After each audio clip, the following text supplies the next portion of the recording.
But then parallel to that, we've also seen some very, very well-coordinated, politically targeted attacks against the Chinese. What's going on? The parallel, yeah. Hamid, this is precisely my point I'm trying to Where do these things cross?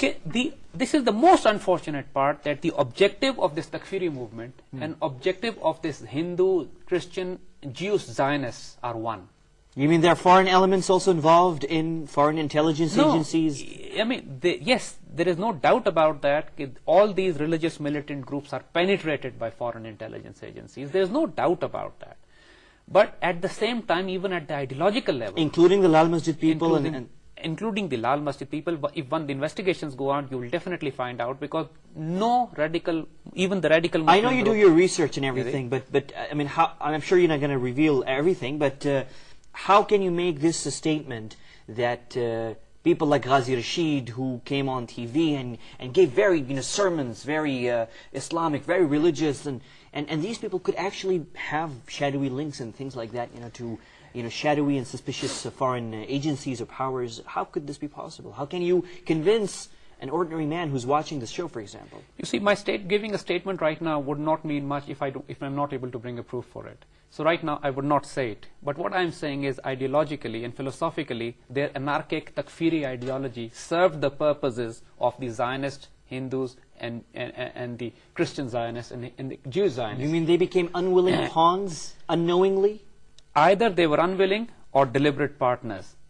That is something, it doesn't matter as far as the net result is concerned. The net result was a head-on collision between Pakistan and the Western world. And let me tell you one more thing. It is, you know about the flotilla, the battle groups of the US which are stationed in the Gulf. They have an objective, supposedly, of attacking Iran, and that's what they're there for. But at the same time, they have an additional objective as well. And the initial objective is that if Pakistan is taken over by the radicals, then they should move in to secure Pakistan's nuclear assets. Yeah, we've been reading Seymour Hersh's reports. These things have been coming up for years, and we know that.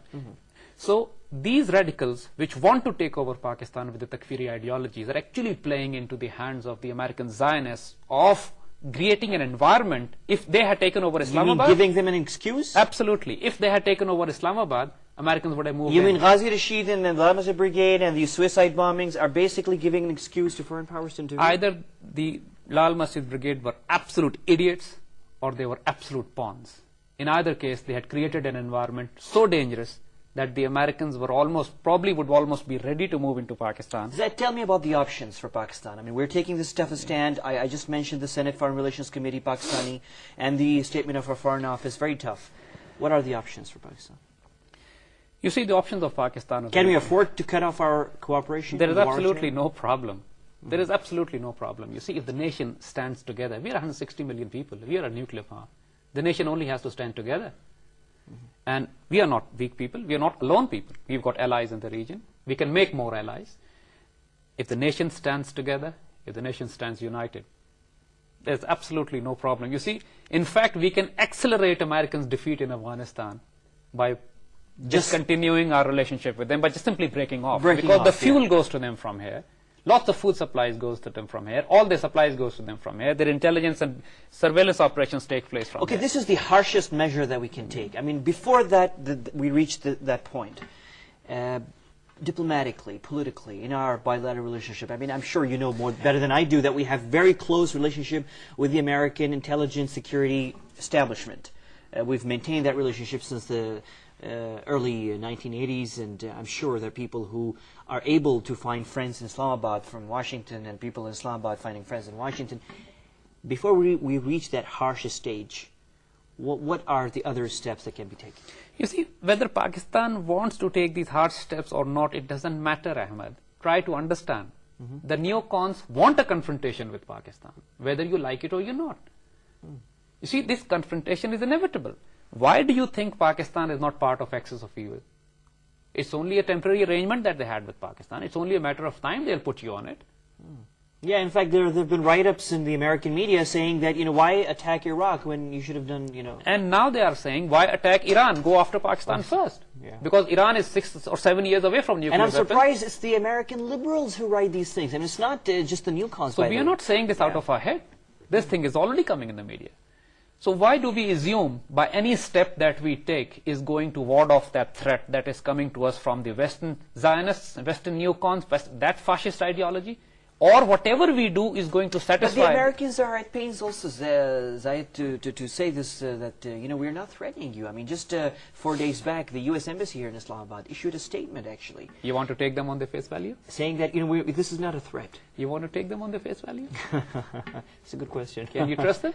Yeah. You see, I'll quote a statement from President Ayub here, which should clarify everything. President Ayub Khan. Ayub Khan of Pakistan, he said, it's dangerous to be enemy of United States. It's fatal to be their allies.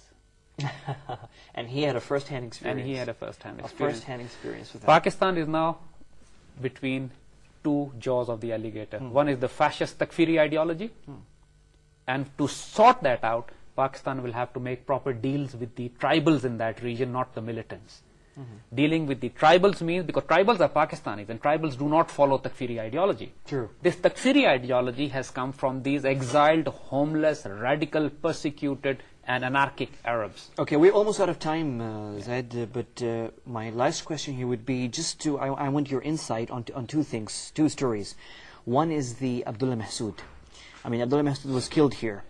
Some people, unfortunately, still even in our media, were saying that he was a Taliban and he was, really fighting a just war and things like that. And some people portrayed him as a hero, not realizing that this guy, who was in an American jail, Guantanamo, came back to kidnap and kill Chinese engineers. And then, just last week, in the middle of this Lal Masjid thing and the suicide bombing, strange, really suspicious bombings, we have the BLA taking responsibility for killing a very high-profile official in the provincial Balochistan government. I mean, the people who are beginning to fish in our troubled waters. What do you say? See, this is precisely what I'm saying. The Afghan hostile government is supporting separatist movements inside Pakistan. There's no doubt about this. Under the nose of the Americans. Under the nose of the Americans and exploiting Pakistan's relationship in so-called war on terror. The Balochistan Liberation Army assets are protected, given weapon, and supplied by Kabul. There's one piece of intelligence that says that BLA has actually an office in downtown Kabul. You see, it's not just that. The governor of Kandahar has openly acknowledged that we are keeping BLA separatists as guests, and he offered to mediate between Pakistan and BLA. What credibility he has to say that? And then the Afghan Foreign Office tried to cover up on that statement. And on the other hand, the militants in Waziristan are also penetrated. As you said, this guy who's supposed to be in Waziristan, is supposed to be in Guantanamo, Mahsoud, yeah. He comes back, and what he does, and he never goes back to Afghanistan to fight the Americans. First thing he does, kill Chinese in Pakistan. So whom is he kidding? Are we missing something here? See, this is the point. As I said earlier, that Pakistan, this fascist ideology of these religious radicals, anarchic ideology, is serving the interests of Hindu Zionists, Christian Zionists, and Jewish Zionists. Foreign powers. Foreign powers. Zaid, are the authorities in Islamabad here, and the security people, the intelligence, are they aware of these points that you're just raising here? You see, unfortunately, what is happening is our emphasis too much on reactive damage control and do's and don'ts on administrative policies. But that might be the public side of it. There might be some other side that, History has never been our strong subject. We never learned from history. What did we learn anything from the loss we had in 1971? We never learned anything from it. No, the most important thing, the statement that he just quoted, President Ayub Khan.